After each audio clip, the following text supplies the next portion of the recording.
რაბედი ეწევა ბათუმის სავიზიტო ბარათად ქცეულ ცვილის ფიგურების მუზეუმს. უკვე 3 თვეა, რაც უნიკალური ექსპონატების ნახვის საშუალება დამთვალიერებელს არ აქვს.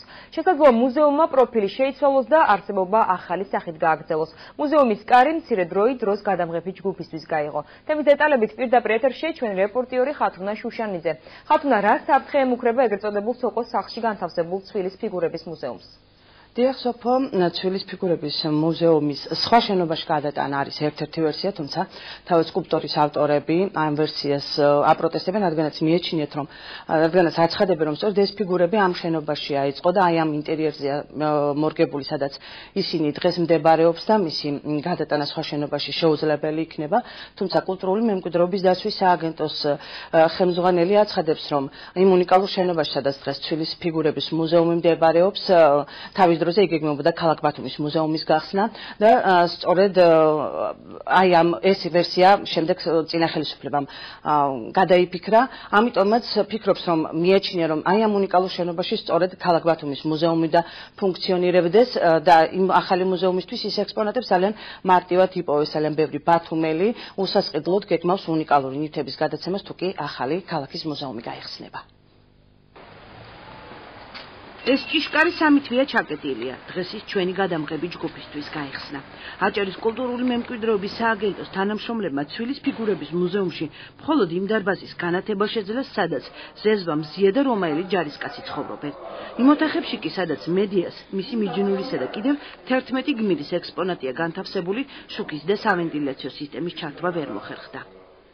ამ ქონების პატრონობა აჭარის კულტურული მემკვიდრეობის დაცვის სააგენტოს პრეროგატივაა. მისი ყოფილი ხელმძღვანელი, რომელიც დღეს სააგენტოს დირექტორის მოადგილეა, აცხადებს, რომ ცვილის ფიგურების მუზეუმი აჭარაში მუზეუმების განვითარების პროგრამის ფარგლებში შეიქმნა.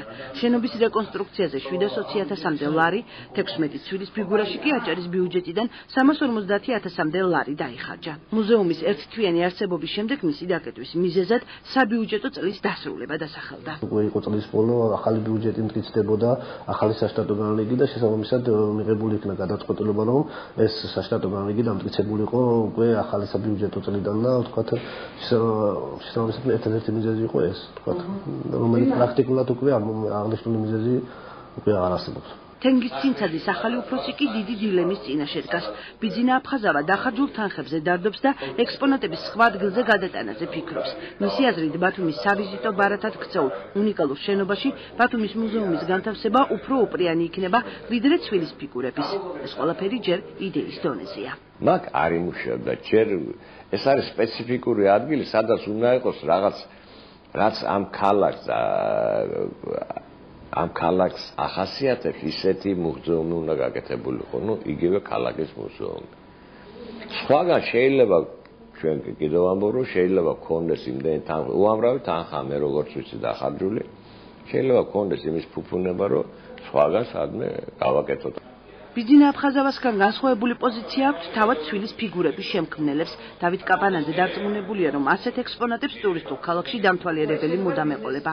რას უპირებენ ამ მუზეუმს ჯერ არ იცის, მაგრამ სურს, რომ ხელისუფლებას თავისი წინადადებებით მიმართოს. დამატებითი ინვესტიციების განხორციელებით თავად იტვირთოს მუზეუმის მართვა. თუ რატომ, პასუხი ასეთია. ჩვენ ვიცით ეს საქმე რა არის, საიდან უნდა დავიწყოთ, სამ უნდა დავამთავროთ, რის მერე რა გავაკეთოთ, დავუშვათ, როგორ მოვუაროთ ამას ყველაფერს, ასაც ძალიან დიდი მნიშვნელობა აქვს.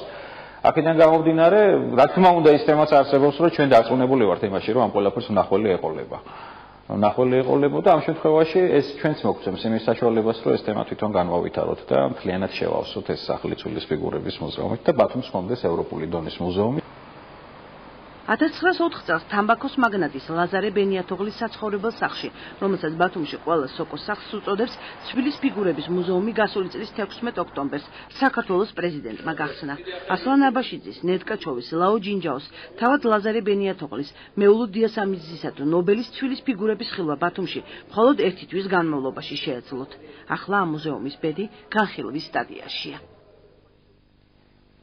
და კიდევ ერთი საკითხი, რომელიც ცვილის მუზეუმს უკავშირდება, არის თავად ფიგურების შენახვა და მოვლის პირობები. აღნიშნულ შენობაში შესაბამისი კლიმატური პირობები უკვე შექმნილია და კიდევ ერთი დეტალი, ყველა სკულპტურა შექმნილია საქართველოში, კონკრეტულად კი ქუთაისში.